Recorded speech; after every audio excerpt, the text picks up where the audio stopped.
दोस्तों, welcome to the tech design study.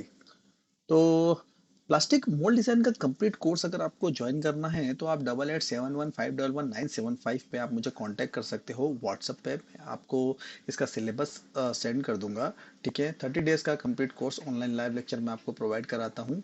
ठीक है, 10 फोल्डर कोर्स भी इसके साथ में मैं आपको प्रोवाइड कराऊंगा with component and source file for practice. Okay, और इसके लिए आपको एनएक्स यूनिग्राफिक्स का नॉलेज होना बहुत जरूरी है। अगर आपको एनएक्स यूनिग्राफिक्स का नॉलेज अगर नहीं है तो आप 15 डेज का एनएक्स का कोर्स कर सकते हो।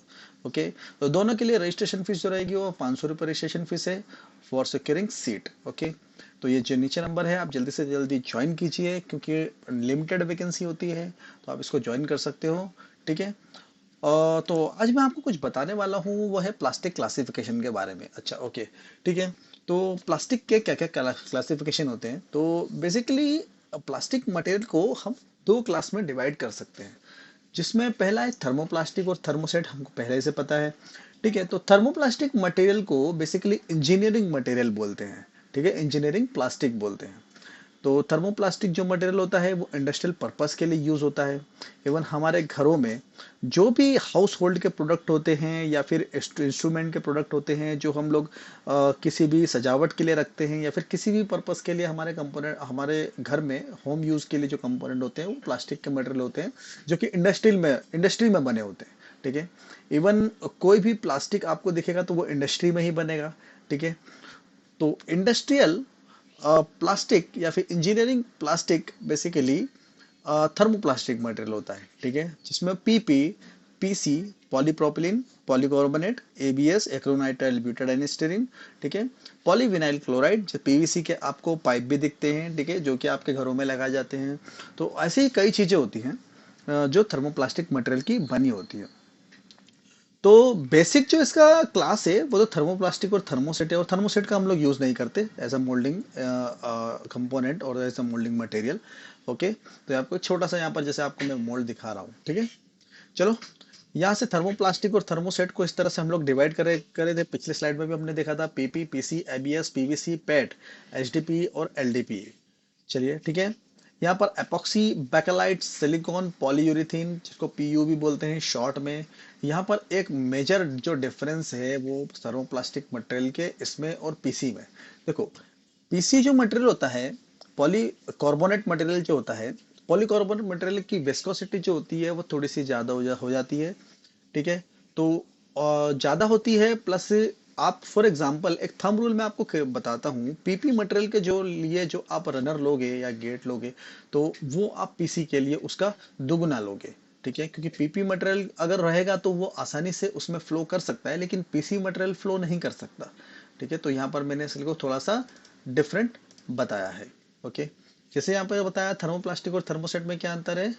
Can be melt repeatedly, once shaped cannot be melt, thermoset। Okay, thermoplastic material हम लोग यूज करने वाले हैं as a moulding material. Okay, in injection moulding. ठीक है, क्लासिफिकेशन तो सबसे इंपॉर्टेंट चीज ये है, तो ये तो हमको पता था थर्मोप्लास्टिक थर्मोसेट। ठीक है, यहाँ पर है क्लासिफिकेशन। अब देखो क्लासिफिकेशन और कौन कौन से होते हैं। रिस्पेक्ट टू हीट, तो हीट हम कितना देते हैं, कितना लेंगे, कितना क्या करेंगे, तो रिस्पेक्ट टू हीट हम लोग दो तरह के प्लास्टिक होते हैं, थर्मोसेट और thermoplastic. Okay, based on structure, structure के आधार पर दो तरह से हम इसको क्लासिफाइड कर सकते हैं, होमोजीनियस और हेट्रोजीनियस। ठीक है, तो होमोजीनियस बेसिकली वो प्लास्टिक मटेरियल होते हैं जो सिर्फ कार्बन एटम से बने होते हैं। ठीक है, उसके अंदर सिर्फ कार्बन एटम ही आपको दिखते हैं। ठीक है, तो इस कारण से वो होमोजीनियस होते हैं। हाइड्रोजीनियस में ऑक्सीजन, नाइट्रोजन, ठीक है, तो इस तरह से कोई दूसरे एटम्स भी उसके अंदर जुड़ जाते हैं।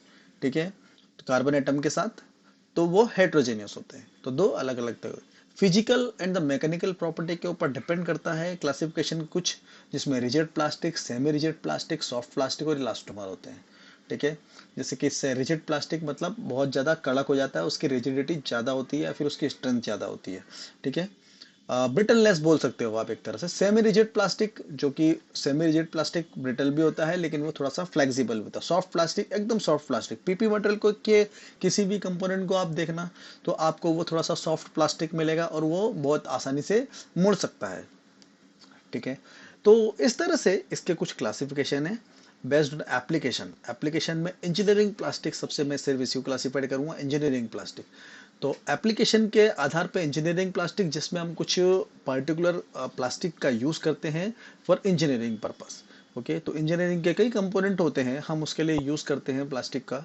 ठीक है, तो उसको बनाने के लिए तो एक कैटेगरी में इंजीनियरिंग प्लास्टिक हमने इसको रखा है। तो बेसिक जो क्लासिफिकेशन होते हैं वो प्लास्टिक के इस तरह से होते हैं। ठीक है, तो आगे हम लोग मोल्ड टेक्नोलॉजी के बारे में और भी हम लोग बात करने वाले हैं, जिसमें ड्राफ्ट एनालिसिस होगा, ड्राफ्ट क्या होता है, ड्राफ्ट को कैसे डिसाइड करते हैं। ठीक है, तो ऐसी बहुत सारी चीजें होती हैं। ठीक है, चलिए तो फिर नेक्स्ट लेक्चर में मिलेंगे। उससे पहले मैं आपको बता देता हूँ, जल्दी से जल्दी आप कोर्स को ज्वाइन कर लीजिए। 30 डेज का कोर्स है। ये जो नंबर है आप मुझे सिलेबस ले सकते हो। ठीक है, 500 रुपीज़ रजिस्ट्रेशन फीस है फॉर सिक्योरिंग सीट। ओके, चलिए तो नेक्स्ट लेक्चर मिलते हैं, तब तक के लिए दोस्तों बाय।